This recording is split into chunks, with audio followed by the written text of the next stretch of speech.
Assalamualaikum warahmatullahi wabarakatuh. Berjumpa lagi dengan saya Khairul Mujahidin, calon guru penggerak angkatan 10 dari SD Negeri Wujil 1 Kecamatan Bergas, Kabupaten Semarang. Kali ini saya tidak sendiri, saya ditemani oleh Ibu Ratna Dwi Utami. Beliau adalah guru kelas 1 di SD Negeri Wujil 1. Untuk kegiatan hari ini pra-observasi supervisi akademik yang akan kita lakukan besok hari. Assalamualaikum warahmatullahi wabarakatuh, Bu Ratna. Selamat pagi. Waalaikumsalam warahmatullahi wabarakatuh. Selamat pagi juga Bapak Khairul. Bagaimana kabar Anda hari ini, Bu? Alhamdulillah kabar saya baik. Bagaimana dengan Bapak? Alhamdulillah baik, luar biasa. Nah ya Bu, hari ini kita akan adakan percakapan pra-observasi ya Bu ya. Seperti sebelumnya nanti saya akan amati. Hari ini kita akan adakan percakapan pra-observasi ya Bu. Sebelum nanti saya akan amati jalannya pembelajaran yang Ibu lakukan di dalam kelas, atau sebelum saya melakukan observasi di dalam kelas dari Ibu Ratna. Seperti itu. Baik Pak. Ya. Sekarang tujuan yang dilakukan supervisi ini adalah untuk mengetahui dan mengevaluasi jalannya proses pembelajaran yang akan Ibu lakukan. Dan mengapa kita melakukan percakapan pra-observasi, yaitu sebagai persiapan awal sebelum nanti Ibu melakukan pembelajaran agar lebih siap dan percaya diri sehingga dapat memberikan pembelajaran yang terbaik bagi murid. Begitu ya Bu ya. Ada beberapa pertanyaan yang akan saya tanyakan kepada Ibu ini. Pertama berkaitan dengan rencana pembelajaran Ibu. Kira-kira apa rencana pembelajaran yang akan Ibu ajarkan kepada siswa kelas 1? Kelas 1 ya Bu? Benar ya? Benar. Itu bagaimana? Oke, untuk pembelajaran kelas 1 saya berencana sesuai dengan bab 1 ya Pak, ini karena semester 1 saya mengajarkan tentang peserta didik itu dapat mengenali bentuk dan bunyi huruf. Saya akan fokus kepada peserta didik untuk membaca suku kata ba, bi, bu, dan bu. Itu biar anak-anak bisa lancar dalam mengeja suku kata. Oh, itu Bu. Bagus Bu. Terus apa nih tujuan pembelajaran yang ingin Ibu Ratna capai besok ini? Oke, untuk tujuan saya agar peserta didik dapat memahami dan mengenali bentuk dan bunyi huruf dengan benar dalam sebuah kalimat sederhana. Saya juga ingin peserta didik itu bisa dapat menulis namanya sendiri dengan benar sesuai dengan ejaan. Oke, baik. Kira-kira nih Bu, metode apa yang akan Ibu Ratna gunakan untuk mencapai tujuan tersebut nih Bu? Ya. Kalau untuk metodenya, saya akan memulai dengan penjelasan singkat kepada peserta didik tentang menyimak bacaan dan perkataan orang lain. Setelah itu, saya akan mendiskusikan cerita yang ada di dalam buku yang berjudul Duk Duk. Nah, saya juga akan mengajak siswa untuk melatih pelafalan bunyi huruf dengan benar. Oke, bagus sekali nih Bu. Apakah Bu Ratna sudah menyiapkan materi dan media pembelajaran yang dibutuhkan besok ini? Alhamdulillah sudah saya persiapkan. Saya sudah menyiapkan slide presentasi berupa PPT pembelajaran, kemudian ada lembar kerja siswa, dan ada beberapa kartu kata yang akan digunakan untuk melatih pelafalan abjad. Oke, bagus, sangat baik sekali Bu itu. Bagaimana nih Bu Ratna akan menilai pemahaman dari murid-murid terhadap materi yang disampaikan? Oke, untuk menilainya melalui latihan tertulis dengan menulis namanya sendiri-sendiri Pak, berupa lisan atau tulisan ya, ketika membaca dan melafalkannya. Selain itu, saya juga akan mengamati partisipasi siswa, keaktifan siswa dalam pembelajaran selama pembelajaran berlangsung. Oke, luar biasa Ibu. apakah ada tantangan yang Ibu prediksi akan muncul selama pembelajaran besok berlangsung? Ya, itu pasti Pak. Kalau tantangan itu pasti. Kemungkinan beberapa siswa itu akan kesulitan dalam memperhatikan karena masih dalam transisi PAUD ke SD. Jadi pemikiran mereka masih banyak yang bermain. Tapi saya akan memberikan beberapa ice breaking untuk mengatur fokus murid dan bimbingan kepada mereka yang membutuhkan. Oke, baik. Itu rencana yang baik juga ya Bu ya. Jika ada yang perlu Ibu diskusikan atau mungkin membutuhkan bantuan, saya siap membantu. Saya yakin pembelajaran besok akan berjalan dengan lancar. Baik, terima kasih banyak atas dukungan dan masukan dari Bapak. Saya akan berusaha sebaik mungkin dalam pembelajaran siswa di kelas 1. Oke, sama-sama Bu. Sekalian saya mohon izin untuk besok ikut Bu Ratna masuk di dalam kelas untuk mengobservasi bagaimana Bu Ratna mengajarkan anak di hari itu. Baik, Pak, silakan. Oke. Terima kasih Bu. Selamat pagi. Terima kasih Pak Heru. Sama-sama. Demikian percakapan kita hari ini. Sampai bertemu di kegiatan observasi kelas dan pasca observasi. Terima kasih. Assalamualaikum warahmatullahi wabarakatuh.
observasi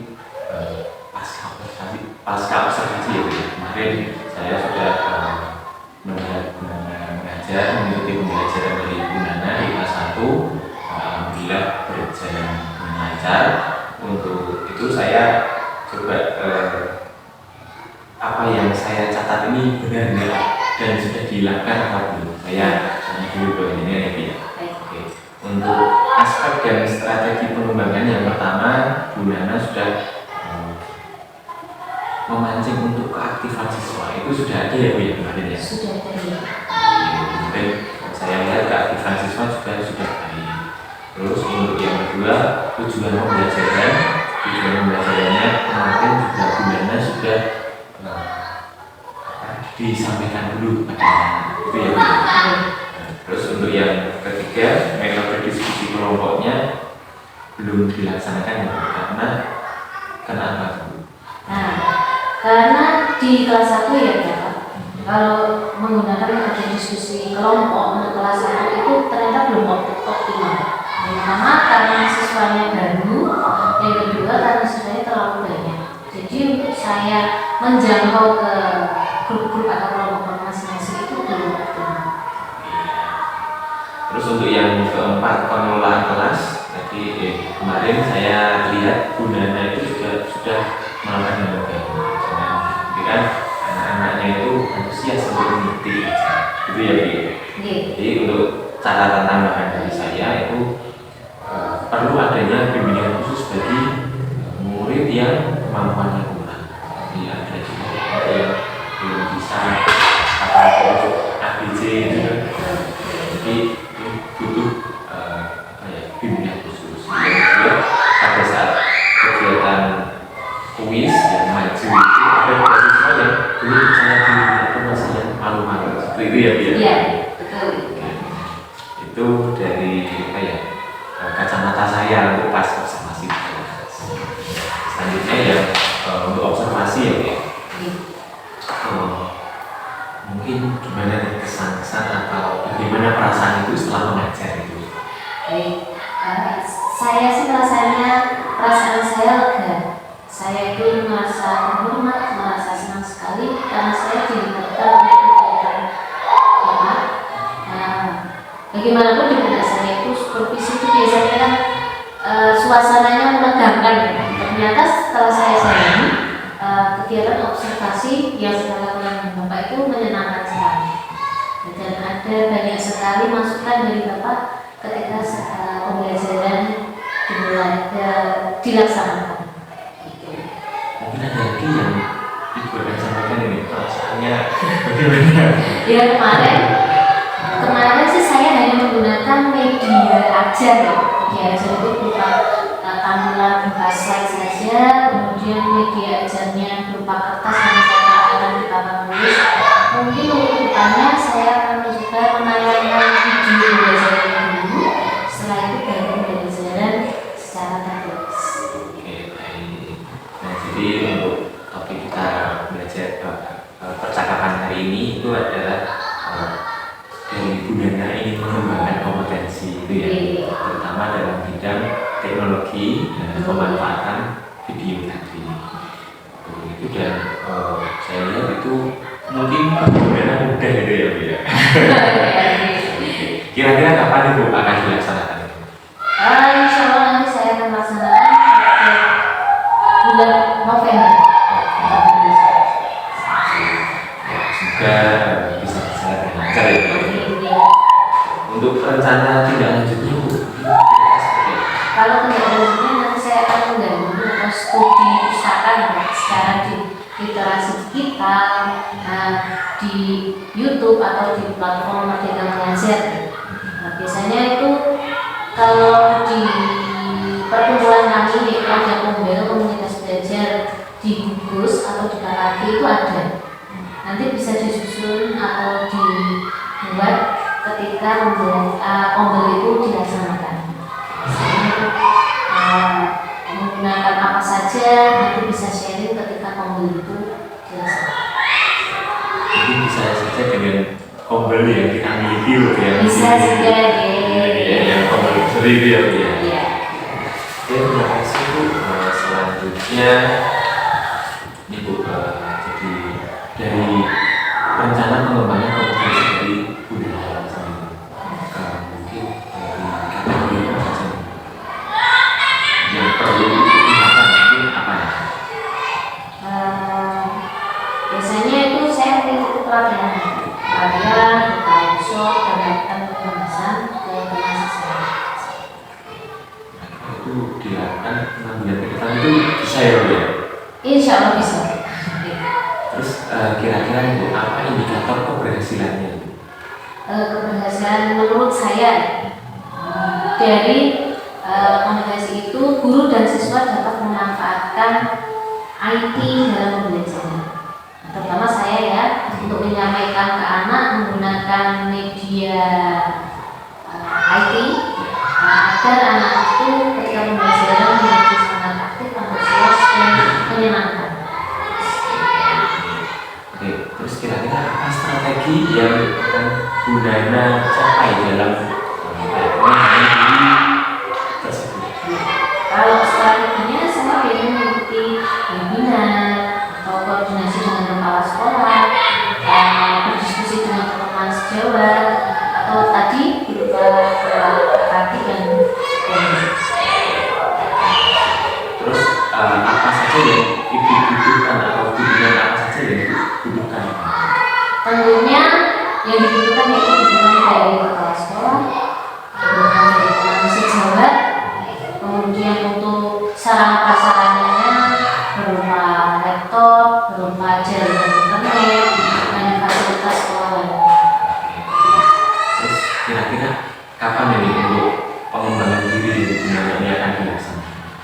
dilaksanakan nanti di bulan November.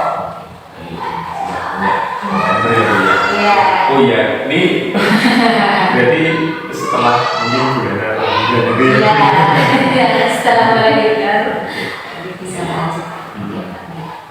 Selanjutnya untuk kompetensi apa lagi Bu yang ingin Ibu kembangkan selain itu?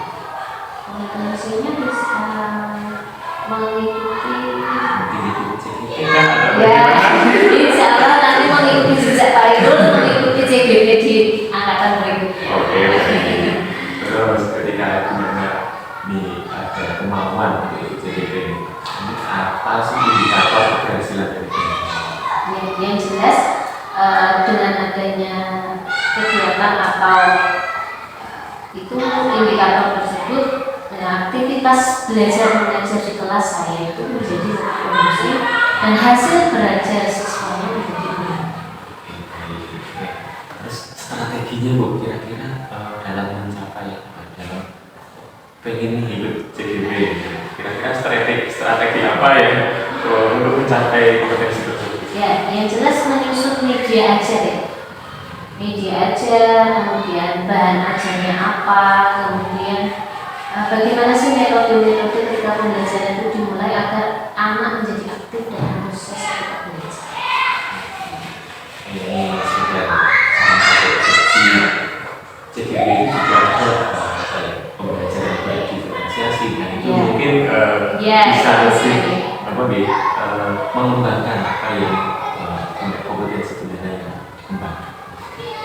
Terus apa sumber daya dukungan yang akan gunanya diberikan?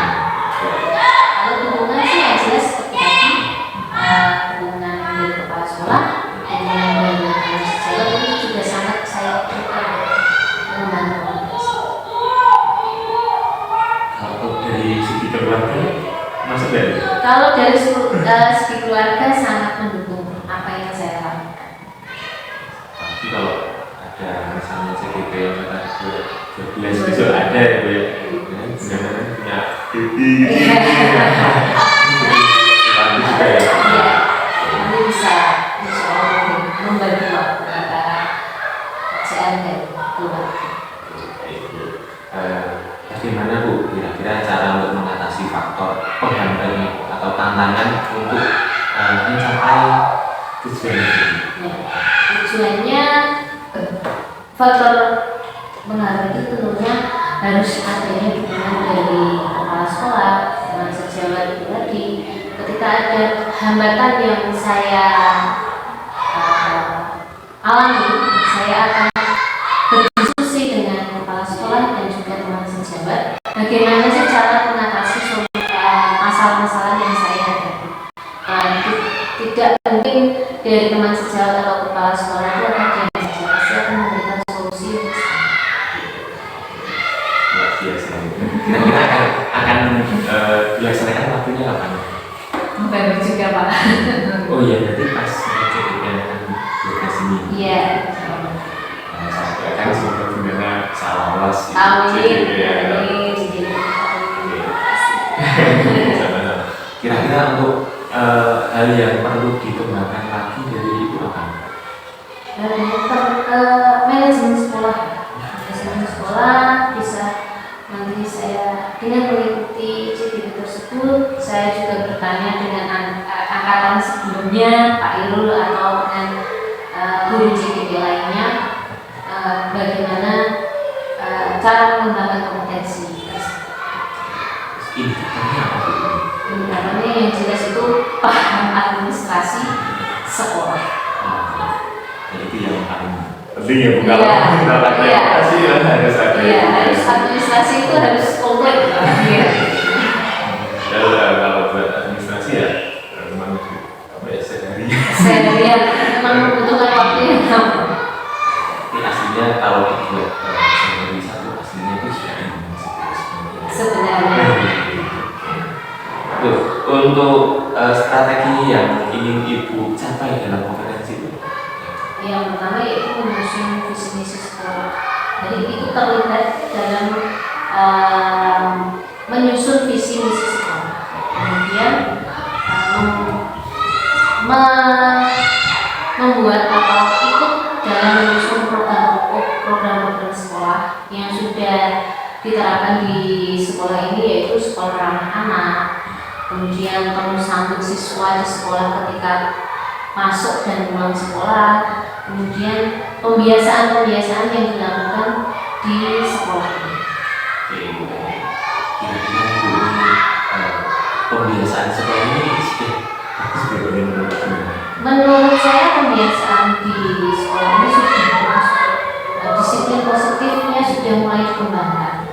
Jadi saya sangat mendukung apa yang jadi program sekolah. Terima kasih Bu.